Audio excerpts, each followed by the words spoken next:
안녕하세요, 일렉트로캠입니다. 예, 오늘도 테슬라 이야기를 해볼까 합니다. 제가 새벽부터 축구를 보다가 여기는 새벽이니까요. 그 축구를 보려면 이것 때문에 좀 힘들었지만 경기를 진짜 최고였습니다. 대한민국의 선전을 저도 정말 기대합니다. 시작하기 앞서 하얀마음님 감사합니다. 그리고 FSD 베타가 아마 바로 적용이 될 겁니다. FSD나 트랜스퍼 러닝을 통해서 꼭 요 차에 맞지 않지만 지금 세미 트럭에 맞지는 않지만 충분히 비슷한 걸로 트랜스퍼 러닝이라는 머신 러닝의 그 장점이죠. 그래도 근데 항상 그렇게 트랜스퍼 러닝이 잘 작동하는 건 아니지만 테슬라 오토파일럿 팀이 충분히 할 것으로 생각이 됩니다. 그리고 지금 여기 우버라든지 오로라라든지 여러 지금 자율주행 트럭 회사들도 계속해서 이 테스트하는 에리어를 익스펜드 하고 있기 때문에 테슬라도 보조금이나 여기 자율주행 트럭 분위기를 맞춰간다고 생각을 합니다. 비슷한데 스케일적인 측면에서 테슬라를 감당하기는 어려울 것으로 보여집니다. 코니 Y님 감사합니다. 레드락 캐년 다음에는 레드락 캐년을 꼭 가보도록 하겠습니다. 땡스기빙 거기 주에만 제가 휴가를 갔던 건데 라스베가스를 자주 갑니다. 가까운 거리는 아닌데 오토파일럿이 없으면 거기까지 가기가 쉽지 않죠. 줄샤 트리도 가까운 건 아닌데 꼭 가보도록 하겠습니다. 주변에서 정말 많이 추천해서 아마 사진상 보니까 진짜 밸리 오브 파이어랑 자이언 캐년을 섞어놓은 느낌인 것 같긴 합니다. 김동원님 감사합니다. 테슬라 이야기로 가기 전에 많은 AI들이 축구 결과를 예측하려고 합니다. 심지어 좋은 논문도 있고요. 근데 이 논문뿐만 아니라 그렇게 데이터를 통해서 예측하려는 시도가 정말 엄청나게 일어납니다. 라스베가스 얘기가 나와서 거기 가보니까 근데 전 개인적으로 도박을 싫어하진 않는데 그 라스베가스 호텔의 그 담배 냄새는 미칠 것 같아서 하려고 해도 한 판을 못 하겠더라고요. 근데 기왕 라스베가스 얘기가 나와서인데 이 AI로 축구의 스포츠 베팅을 예측하려는 시도가 왜 많이 나오냐면 미리 결과를 알게 되면 베팅이 당연히 수월해지겠죠. 그래서 여기에 엄청난 돈이 이제 투여되려고 하는데 제가 알아보니까 아직 데이터적인 측면이라든지 모든 변수에 대해서 이제 특히 축구는 데이터화되기 시작했는데 야구에 비해서는 살짝 떨어지는 감이 있는 것 같긴 합니다. 그래서 더 올라오면 예측이 올라가지 않을까. 아직은 그래서 제가 논문이 있지만 소개를 안 한 게 아직은 맞을 확률이 66%입니다. 그리고 포르투갈전의 확률이 한국이 이길 확률이 18%밖에 안 됐었습니다. 예측하기가 포르투갈이 압도적이었는데 저희가 이겼죠. AI는 아직은 66%면은 이게 거의 50% 오면은 맞을까 틀릴까에서 약간 낮은 거 정도니까 아직 뭘 신뢰하기는 조금 어려운 것 같긴 합니다. 자, 다음으로는 사이버 트럭이 1000V, 그러니까 1메가와트 플러스라고만 얘기를 했지 1000V라고는 일론 머스크가 그 발표에서는 얘기하지 않았지만 이미 커뮤니티나 심지어 버지나 이런 언론사들은 사실상 1000V로 확정해가는 분위기입니다. 여기 커런트 덴시티만 나왔거든요. 근데 기존의 NREL이라든지 알고 내셔널 랩에서 이미 XFC, 그러니까 Extreme Fast Charging에 대한 것도 제가 과거 1년도 더 전에 그런 규격이나 이런 거에 대해서 얘기했던 적이 있는 것 같습니다. NASCS에서 North America Charging Standard에서도 그렇고 그 단순 계산을 해봐도 1메가와트를 넘으려면요 1000V를 해도 1000A 이상을 흘려야 됩니다. 그 커런트를.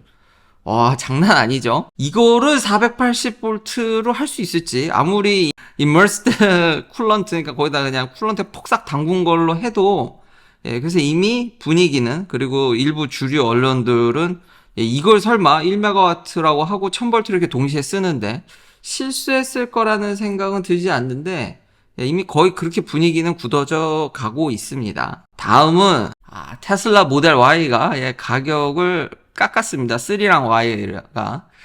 근데 제가 확인할 때까지는 홈페이지에서 가격이 깎아진 건 아니고, 이건 좀 우려되는 상황이었죠. 그러니까 딜리버리를 자꾸 미룬다고 제가 이미 며칠 전 방송에서 이미 얘기를 했습니다. 테슬라가 어떻게든지 45만 대를 맞추려는, 참 이게 회사의 숙명이죠. 매번 최선을 다해야 되고 실적을 매번 최대치로 내지 않으면은 주식에 영향이 오게 되고 어떻게 될지 모르기 때문에 매 순간 최선을 다할 수밖에 없는 게 기업의 생리입니다. 최고의 이윤을 추구할 수밖에. 3,750불을 12월에 받으면 깎아주겠다고 어쩔 수 없이. 근데 이것도 예견이 어느 정도는 된 게, 주변 지금 GM이라든지 다른 회사들이, 그러니까 미국 회사죠. 그러니까 보조금을 그나마 좀 받을 수 있는, GM도 이미 공표를 했지만, 얘기했다고 제가 몇 번이나 얘기를 했죠. 사람들이 자꾸 딜리버리를 미룹니다. 그러니까 테슬라뿐만 아니라 지금 다른 GM 같은 경우도 미루니까 미리 이거를 조치를 취해주겠다. 그리고 서류상 딜러가 있으면은 바인더에 들어가게 되면 뭐 그걸 조절해서 보조금과 연계할 수 있는데, 테슬라는 전혀 이거랑 이렇게 발을 잘 맞춰주지 않았죠. 편의를 전혀 도와주지 않았는데, 테슬라답게 역시 너무 많은 사람들이 미루다 보니까 조정을 할 수밖에 없었던 것 같습니다. 그렇죠. 당연히. 그러니까 이게 얼마나 많은 대기 수요가 있는지 알 수 있는 대목이죠. 한 발 더 나가서 사람들이, 야, 근데 너희는 이거 다 받을 수 있는 거 아니냐라는 얘기를 하고 있는데, 테슬라는 절대로 공식적으로 답변을 내놓고 있지 않죠. 그게 공개되면은 더 어떻게, 소비자들은 당연히 그것에 대한 예측을 하기 때문에 뭐 서로 이윤을 최대로 하기 위한 눈치 싸움이 시작이 됐습니다. 테슬라의 딜리버리가 순조롭다라면 여기서 그냥 이 정도 깎고 끝날 테고, 만약 그런 의견이 더 우세하면, 근데 시장 분위기는 테슬라를 제외하고 GM이 이미 방점을 찍었기 때문에 대부분 회사들이 7,500달러를 받기가 어려울 것 같습니다. 분위기는. 여기 분위기는. 그래서 이게 지금 누구를 위한 법이냐, 말이 많습니다. 정작 법은 있지만 내년에 풀리 받을 수 있는 회사가 거의 없다라는 게 이미 중론이라서, 테슬라도 내년에 어떻게 받을지. 근데 아마 뉘앙스는 3,750불 얘기가 나오는 거 보면 이거는 뭐 거의 뭐 100%인 것 같은데, 어떻게 될지 저도 매우 궁금합니다. 그리고 아직 전기차가 주류가 아닌데, 막 일부 언론에서는 현대기아차가 엄청 뭐 이제 레코드, 작년 대비해서 레코드를 뭐 기록했다 그러지만, 사실 이게 더 정확한 거죠. 1월 이후로 최저치. 저도 10월 달에 살짝 올라서 놀라웠는데, 역시 보조금의 힘은 무섭습니다. 보조금이 없으면 이렇게 그냥 추풍 낙엽으로 떨어집니다. 근데 월 1,000대가 이게 가능한 게, 이게 또 IRA도 법을 보니까 렌트카라든지 상용 일부 그 구멍이 있더라고요. 그냥 일반적인 수요는 어떻게든 얻어갈 수 있지만, 그래도 기존 개인이 이렇게 보조금 혜택을 못 받는다 그러면 예전같이 월 3,000대 가까이 파는 거는 좀 않을까. 한 3분의 1 토막 난 거죠, 지금. 그러니까 보조금의 힘이 얼마나 무서운지 알 수 있습니다. 다음은 중국은 확실합니다. 이 노선이. 참 대단한데요. 이게 이런 게 어찌 보면은 중국스러운, 아주 그렇게 끝내주는 혁신은 아니지만 확실히 가격적인 면에서 승부를 보겠다. BYD도 CATL 못지않게 소디움 아이온 배터리를 런칭해서, 심지어 이걸 갖고 차를, 지금 조그마한 차를 만들어서 시제품을 보이더라고요. 대단합니다, 진짜. 소디움 배터리는 지금 리튬 가격이 미쳐가지고, 나트륨이죠. 이거 가격이 엄청 쌉니다. 그래서 킬로와트당 50달러도 충분히 가능하다는 얘기가 나오는데요. 가격이 싼 게 장점이죠. 단점은 에너지 덴시티가 현저히 떨어지죠. 인산철보다도 떨어집니다. 그게 문제인데, 중국은 노선을 가격적인 면으로 지금 이걸 성공하게 된다 그러면은 뭐 보조금 안 받아도 과거에 이런 히스토리컬하게 이미 있다고 제가 몇 번을 얘기했습니다. 중국 다운 것 같습니다. 관세 먹고 그냥 페널티 먹고도 팔아도, 그래서 국내 물가만 올리는 적이 몇 번 있었다고 그랬죠. 그래서 간만에 소디움 배터리는 또 얼마나, 이게 지금 자꾸 중국 애들이 대량 생산하려다 보니까 리뷰 페이퍼라든지 현재 그 상황을 봤는데, 여기도 뭐 갈 길이 멀긴 하더라고요. 뭐 그렇게 가까운 건 아닌데, 재미났던 점이 뭐냐면, 리튬만 솔리드 스테이트이 가능한 게 아니라 소디움으로도 all solid state 배터리가 가능합니다. 근데 이렇게 하게 되면 에너지 덴시티가 미쳐 돌아가십니다.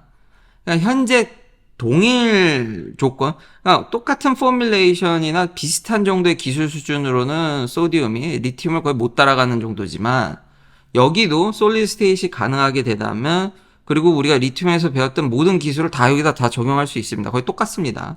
움직이는 그 아이언만 달라지는 것 뿐이지 거의 다 똑같이 적용이 다 되더라고요. 물론 이게 애텀 사이즈가 다르죠. 다르기 때문에 일부 특성이 다르게 나올 수 있으나 우리가 아직 펀더멘털 아이언 트랜스포터 메커니즘을 모릅니다. 그러니까 화학이 굉장히 두리뭉실해 보이는 겁니다. 이게 경험에 의존해서 사람은 열심히 실험해보고 만들다 보면은 대충 이걸 알거든요. 그 감에 의존하는데, 그러니까 더 이제 깊이 들어갈수록 알 수가 없는 거죠. 테슬라는 이거를 전에도 제가 얘기를 했지만 AI를 통해서 지금 최대로 배터리 팩으로 파는 회사이기 때문에 각 회사의 그 정보들을 정확히 알고 있고 자신들이 테스트하는, 동일 조건에서 테스트하니까요. 실린더리컬로. 그리고 이걸 통해서 배터리를 발전시키려는 노력도 상당히 올라와 있습니다. 근데 그게 아주 충분히 올라오지 못해서 지금 배터리 만드는 게 더딘 것 같은데. 근데 이제 아시아 국가들은 오랫동안 이걸 만들어 봤기 때문에 장인들이 인간의 그 감이라는 게 있죠. 근데 서구권에서는 이걸 AI로 인간의 그 익스피리언스를 대체하려고 하는 겁니다. 현재 그런 충돌이 좀 보이는데 아직까지 우리가 이게 정확히, 그러니까 막 덴드라이트 생기고 그 이온이나 뭐 애텀들이 어떻게 들어갔다 나왔다 하는지를 제가 몇 번이고 아예 그 정도로 컨트롤이 안 된다라는 문제는 양쪽 다 존재하지만 조금씩 만약 해결이 된다 그러면 소디움으로도 솔리드 스테이트 배터리를 하게 되면 에너지 덴시티는 미쳐 돌아가신다. 그러면은 뭐 희망 회로를 그릴 수 있겠죠.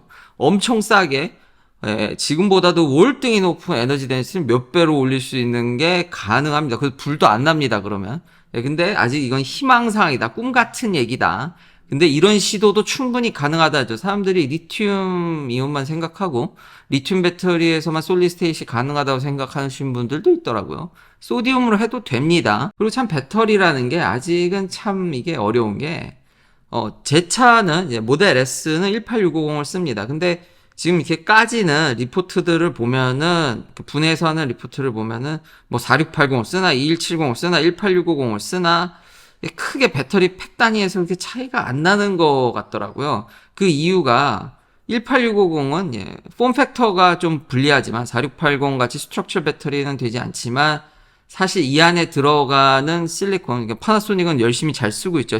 같은 실린더리컬을 비교하는 겁니다. 뭐 LG는 당연히 파우치에서 잘하지만 실린더리컬에서는 불과 작년까지도 까봤을 때 안 넣고 있었다라는 게 모르겠습니다. 다른 거에 넣었을 수 있죠. 충분히 다른 폼 팩터들이 많으니까. 근데 최근까지는 리포트에서는 그 리포트 기준으로는 안 넣었죠. 그 파나소닉은 4년이 다 돼가는데 그때부터 넣고 있었고 컨센트리 레인 농도를 더 올리고 있었다라는 점. 그래서 18650 셀에서의 에너지 덴시티가 굉장히 올라갔고 그러다 보니까 팩 단위에서 그렇게 차이가 안 났다라는 게 나오고 지금 이런 스타트업들이 굉장히 거기다가 실리콘을 퍼부으면서 상용화 하는데 일부 시제품을 만들었는데 성공을 했고 지금 이걸 테스트하고 있다는 얘기도 있습니다.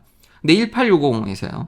워낙 이 부피 팽창이나 이런 게 크니까 지금 아예 실리콘으로 가면 엄청 늘었겠지만 그게 아니라 이제 거기에 들어가는 컨센트레이션을 올려서 지금 한 킬로그램당 거의 400Wh에 육박하는 거를 389Wh인데 거의 400에 가까운 지금 300 넘을까 말까 한데 이 정도로 올린 회사들이 슬금슬금 나오기 시작합니다. 그러니까 좀 더 더는 거죠, 실리콘을. 근데 아직 대량 생산은 멀어 보이나 이제 시제품들이 나오는 걸 봐서는 그러니까 배터리라는 게 좀 아직은 참 복잡하다. 당연히 동일 포뮬레이션에서는 4680이 제일 좋습니다.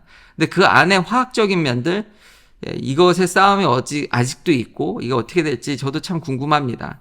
인간의 경험을 뚫을 수 있을 거냐, AI를 통해서 여러 가지 나오는 배터리 데이터들로 계속 테슬라나 이쪽은 제일 좋은 진단기를 갖고 있는 거죠, 전 세계에서. 이걸 갖고 시도를 하는데 이게 지금 쉽지가 않은데 이런 것들이 파헤쳐지게 된다라고 그러면은 그 가속도는 걷잡을 수 없겠죠. 그리고 인간의 기술력은 대단하다. 다시 한번 이렇게 하면은 정말 저렴하게 엄청난 에너지 덴시티도 가능은 하다. 근데 아직은 양산과는 거리가 멀고 66%라는 점, 아직 AI의 이런 축구가 참 좋은 예가 되겠군요. 그렇지만 하루빨리 AI의 발전을 저도 기대하도록 하겠습니다. 긴 영상 시청해주셔서 감사합니다. 내일도 테슬라 관련 이야기들로 찾아뵙겠습니다.